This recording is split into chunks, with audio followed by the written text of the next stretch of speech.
வணக்கம் நண்பர்களே, திரு லட்சுமி சீரியல் சும்மா பரபரப்பாக போயிட்டு இருக்குன்னே சொல்லலாங்க. பரபரப்பான கட்டத்தில் அதிரடி திருப்பங்கனங்க நம்ம பார்த்தோன்னா கவிதா உண்ட வீட்டுக்கே இருண்டகம் பார்க்குறாங்க அப்படின்னே சொல்லலாம். அந்த மாடல்களை வரக்கூடாது அப்படின்னு சேர்ந்து கௌதமோட சேர்ந்து ஸ்கெட்சு போடுறாங்க. இதை கண்டுபிடிச்சி நம்ம மகா திருவுக்கு தான் நம்ம சொல்கிறோம் அப்படின்னு அந்த ஃபோனை கவிதா கையிலே கிடைக்கிது. அவங்ககிட்ட உங்கள் ஆட் ஷூட்டு நடத்தக்கூடாது அப்படின்னு திட்டம் நடக்குது.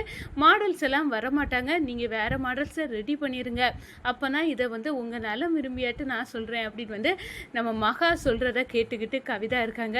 எனக்கு தெரியும்டி, அன்னைக்கு உப்புக்காடை மாற்ற நிகழ்ச்சிலையும் பிரச்சனை பண்ணது நீ தான் அப்படின்னு இப்போ எனக்கு நல்லாவே தெரிஞ்சு போச்சு, உன்னை விட மாட்டேன் அப்படின்னு அந்த இடத்துல கவிதா இருக்காங்க. அப்போ நம்ம மகா நான் சொல்லியாச்சு திருக்கிட்ட, எப்படியும் ஆட் ஷூட்டுக்கு வேற ஆட்களை செட் பண்ணியிருப்பாங்க அப்படின்னு நம்ம மகா நினைக்கிறாங்க. ஆனால் கவிதா என் திட்டம் தெரிஞ்சு போச்சுல, இன்னும் நீ திருக்கிட்ட சொல்லிட்டோன்னு நினச்சிட்டு இருக்கா, ஆனால் நான் தாண்டி அதை நடத்த விடாமல் ஆக்க போகிறேன் அப்படின்னு அந்த இடத்துல பலே கில்லாடியாக கவிதா யோசிக்கிறாங்க.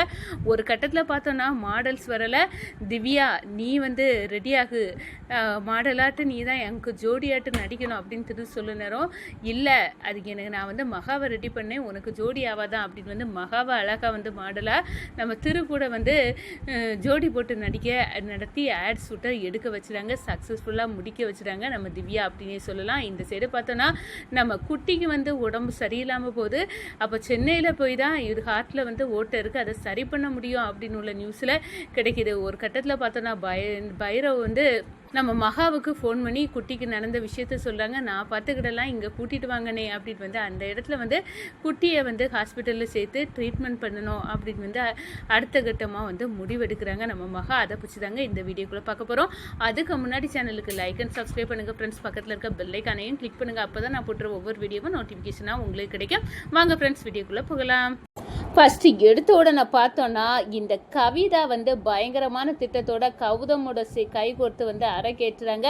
எப்படியாவது பாம்பேக்காரங்கிட்ட நம்ம ரூபா வாங்கிட்டோம், அதனால இந்த ஆட் ஷூட்டை நம்ம நடத்தக்கூடாது, அதுக்கு என்ன வழி உண்டோ பண்ணுவோம், மாடல்ஸ் எல்லாம் வந்தால் தானே ஆட் ஷூட்டு நடக்கும், அந்த மாடல்ஸை தூக்கிடுவோம், அவங்கள வர வைக்கக்கூடாது அப்படின்னு அடுத்த இடத்துல பேசிட்டு இருக்கத நம்ம மகா கேட்டுறாங்க. நம்ம திருவுக்கு உதவணும் அப்படின்னு நம்ம மகா ஒரு லேடிட்ட ஃபோனை வாங்கி நம்ம பேசுகிறாங்க, திருட்ட தான் பேசுகிறோம் அப்படின்னு உங்கள் மாடல் எல்லாம் வரவிடாமல் தடுக்கிறதுக்கு சதி திட்டம் நடக்கு, நான் உங்கள் நலம் விரும்பியாட்டு நான் சொல்கிறேன், கண்டிப்பாக நீங்கள் வேறு மாடலை செட் பண்ணிடுங்க, அப்போ தான் ஆட் ஷூட் சக்ஸஸ்ஃபுல்லாக முடியும் அப்படின்னு சொல்லாங்க. இதை கவிதாவே இந்த ஃபோன் எடுத்து கேட்டுறாங்க.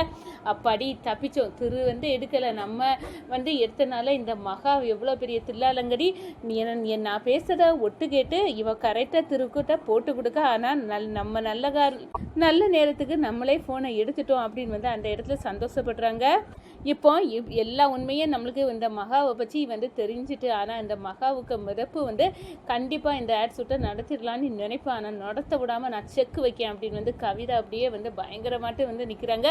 இந்த சைடு பார்த்தோன்னா ஆட் ஷூட்டு நடத்தணும் அப்படின்னு திருவுக்கு நம்ம திவ்யா வாழ்த்துறாங்க, காஞ்சனா வாழ்த்துறாங்க, கவிதா வாழ்த்துறாங்க, ஒட்டுமொத்த குடும்பமும் வாழ்த்த நேரத்தில் இந்த கவிதா மட்டும் கரைச்சி கொட்டிட்டு இருக்காங்கன்னு சொல்லலாம். இந்த ஆட் ஷூட்டு நடக்கக்கூடாதுன்னு ஒரு கட்டத்தில் பார்த்தோன்னா திவ்யா நீ திருவுக்கு கால் பண்ணி, இந்த பாரு நீ எந்த காஸ்டியூமோ யாருக்கு போடணும் அதெல்லாம் நான் பார்த்துக்கிட்டேன், அந்த காஸ்டியூம் விஷயத்தில் நான் பெர்ஃபெக்டாக உனக்கு டிசைன் பண்ணி தரலாம், நான் பண்ணி வச்சுருக்கேன் அப்படின்னு தன்னோட பிளானை திவ்யா சொன்னாரோ. சரி, நீ ஹெல்ப் பண்ணது இந்த விஷயத்தில் எனக்கு ரொம்ப சந்தோஷம்தான் திவ்யா அப்படின்னு அந்த இடத்துல ஏற்றுக்கிட்டாங்க திரு. ஆனால் நம்ம கவிதாவுக்கு கண்டிப்பாக இந்த ஒரு கட்டத்தில் பார்த்தோன்னா எல்லாரோட சப்போர்ட்டும் கிடச்சி நம்ம திரு நம்ம கண்டிப்பாக இந்த ஆட் ஷூட்டை பெர்ஃபெக்டாக பண்ணிடணும் அப்படின்னு கிளம்புறாங்க. இந்த சைடு பார்த்தோன்னா நம்ம மகா வரதுக்கு முன்னாடி கவிதா அவசரப்பட்டு இந்த மகா வரக்கூடாது, அப்போ வந்தால் இவ எதையாவது பண்ணி அந்த ஆட் ஷூட்டை நடத்தினாலும் நடத்திடுவா, இவளை விட்டுட்டு தான் போகணும் அப்படின்னு ஸ்கெட்ச் போடுறாங்க. ஆனால் ஒரு கட்டத்தில் பார்த்தோன்னா மகா வரதுக்குள்ளே கார் எடுத்துகிட்டு திருவும் கவிதாவும் போகிறாங்க. அப்போ மகா கீழே விழுந்து கிடக்குறாங்க. அதை பார்க்குறாங்க நம்ம திரு, காரை நிப்பாட்டுறாங்க. எதுக்குதா திரு நிப்பாட்டுற இப்போ அப்படின்னு கேட்க நேரம், இல்லை மகா கீழே விழுந்திருக்கா, அவளை பார்க்கணும் அப்படின்னு அந்த இடத்துல ஒரு நிமிஷம் அப்படின்னு சொல்லிக்கிட்டு கீழே இறங்கி வந்து மகாட்ட கேட்க நேரம் நான் கம்பெனிக்கு வரணும், ஆனால் நீங்கள் வந்து என்னை விட்டுட்டு போகிறீங்க, அதுக்காக தான் ஓடி வந்தேன் அப்படின்னு சொன்னார. நீ கால் பண்ணியிருந்தா நாங்கள் நின்று இருப்போம்ல அப்படின்னு சொன்னார. இல்லை, ஒரு அவசரத்தில் தான், பரவாயில்ல மகாவா அப்படின்னு வந்து பொறுமையாக நம்ம மகாவை அழைச்சிக்கிட்டு காரில் வந்து ஏறாங்க. இதை பார்த்தோன்னே கவிதா கடுப்பாறாங்க. இவளெல்லாம் ஒரு வேலைக்காரியை கொண்டு விட்டு என்ன மந்திரம் போட்டாலும் தெரியல, சுற்றி சுற்றி இவளையே சுற்றி வரான், இவளை கண்டோலை வெறுப்பேறுது அப்படின்னு வந்து இவ எந்த ஒரு மந்திரத்தை போடாலோ தெரியலையே அப்படின்னு வந்து அந்த இடத்துல வந்து நம்ம கவிதா வந்து மகாவை பார்த்து கொந்தளிக்கிறாங்க அப்படின்னே வந்து சொல்லலாம். மகா வந்து எப்படியும் திட்டத்தை நடத்த விடாமல் பண்ண வேண்டி அப்படின்னு வந்து கவிதாவை பார்த்து முறைக்கிறாங்க. ஒரு கட்டத்தில் மாடல்ஸ் எல்லாம் வரலை, அப்போ இனி என்ன பண்ண முடியும், இந்த ஆட் ஷூட் நடக்காது அப்படின்னு வந்து நினைக்க நேரம் தான் நமக்கு கரெக்டாக வந்து திவ்யா வந்து முடிவெடுக்கிறாங்க. அவங்க வராட்ட என்ன மாடல்ஸ், நம்மளே மாடலாக மாறிடுவோம் அப்படின்னு சொல்கிறாரு. என்ன சொல்கிற திவ்யா, ஆமாம் ஏன் நடிக்க முடியாமையா இருக்குது, நம்ம நடிக்கலாம், ஆட் ஷூட்டு கண்டிப்பாக நடந்தாகணும், அவ்வளோ தூரம் உன்னை ஆட் ஷூட்டு நடத்தக்கூடாதுன்னு இவ்வளோ முயற்சி செய்கிறாங்களா, அவங்க முகத்தில் கரிய பூசணும்னா இப்போ ஆட் ஷூட் நடந்தே தீரணும் அப்படின்னு வந்து அந்த இடத்துல வந்து நம்ம திவ்யா வந்து அவ்வளோ சப்போர்ட்டு திருவுக்கு வந்து கொடுக்குறாங்கன்னு சொல்லலாம். ஒரு கட்டத்தில் பார்த்தோன்னா வந்து நான் ரெடி ஆயிடுறாங்க, நான் நடிக்க ரெடிப்பா அப்படின்னு வந்து சொல்லினேரம். நீ தான் எனக்கு ஜோடியாக நடிக்கணும் திவ்யா அப்படின்னு வந்து கேட்க நேரம், இல்லை நான் மகாவை நடிக்க வைக்கேன், மகா பெர்ஃபெக்டாக நடிப்பா அப்படின்னு வந்து அந்த இடத்துல நம்ம திவ்யா வந்து மகாவை வந்து செட் பண்ணுறாங்க. திருவுக்கு ஜோடியாக ஆட் ஷூட் நடத்த ஒரு மாடலாட்டு மகாவை வந்து ரெடி பண்ணுறாங்க.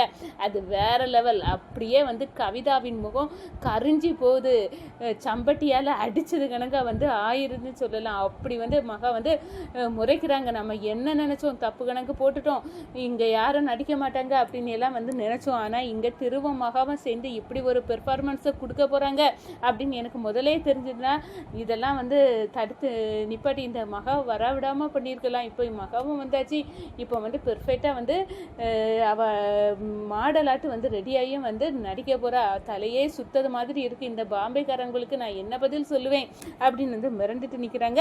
அப்போ தான் ரெடி அப்படின்னு வந்து ஆக்ஷனில் வந்து இறங்கிறாங்க. திருவமகாவும் பிச்சு உதறாங்க. ஒரு கட்டத்தில் பெர்ஃபெக்ட் ஜோடி அப்படின்னு வந்து அந்த இடத்துல வந்து முடிவெடுக்க விதமாட்டு வந்து பண்ணிடுறாங்க. திவ்யா சப்போர்ட் இல்லாட்டா இந்த அளவுக்கு வந்து இது முடிஞ்சிருக்காது, எனக்கு தெரியும், உனக்கு ஜோடியாட்டு மகா கரெக்டாக இருப்பான்னு எனக்கு தெரியும் அப்படின்னு சொல்ல நேரம் நம்ம வந்து மகாவை பார்க்குறாங்க. மகாவும் இவ்வளோ நம்பிக்கை என் மேலே வச்சுருக்கீங்களாக்கா, நீங்கள் தான் வந்து என் திருவுக்கு வந்து ஏற்ற ஜோடி, உங்கள் வாழ்க்கையில் நான் என்றைக்குமே குறுக்க வர மாட்டேங்க்கா, நீங்கள் நல்லா தான் இருக்கணும் அப்படின்னு வந்து அந்த இடத்துல வந்து நம்ம மகா வந்து நினைக்கிறாங்க. ஒரு கட்டத்தில் பார்த்தோன்னா குட்டிக்கு உடம்பு சரியில்லை, காற்றுல ஓட்டை இருக்குது, அதை சென்னையில் வந்து தான் பெரிய ஹாஸ்பிட்டலில் வந்து ஆப்ரேஷன் பண்ண முடியும் அப்படின்னு உள்ள விஷயத்த நம்ம பாயரை வந்து ஃபோனை போட்டு வந்து நம்ம மகாவுக்கு சொல்கிறாங்க. மகா கவலைப்படாதுங்க, நான் நல்லூரமாக வேண்டி நோயை குணப்படுத்துவேன், நீங்கள் சென்னைக்கு வாங்க, நான் வந்து எப்படினாலும் குட்டியை வந்து குணமாக்கி தருவோம், நீங்கள் கவலைப்படாதுங்க அப்படின்னு வந்து அந்த இடத்துல சொல்கிறாங்க. ஒரு கட்டத்தில் பார்த்தோன்னா பாட்டி எவ்வளோ அந்த கஜேந்திரன் கூட சேர்ந்து நம்ம மகாவுக்கு எவ்வளோ தீமை செஞ்சிருப்பா. இப்போ பாரு மகா வந்து குட்டிக்கு ஒன்றுனா துடிச்சு போகிறா, இதை ஏன் புரிஞ்சிக்க மாட்டேங்க அந்த அப்படின்னு வந்து அந்த இடத்துல பசுபதி கிட்ட வந்து சொல்ல நேரம், பசுபதி மகா வந்து எப்படியாவது என் பையனை குணமாக்கி தந்துரு அப்படின்னு வந்து அந்த இடத்துல ஃபோனில் வந்து நம்ம மகாட்ட வந்து சொல்கிறாங்கங்க.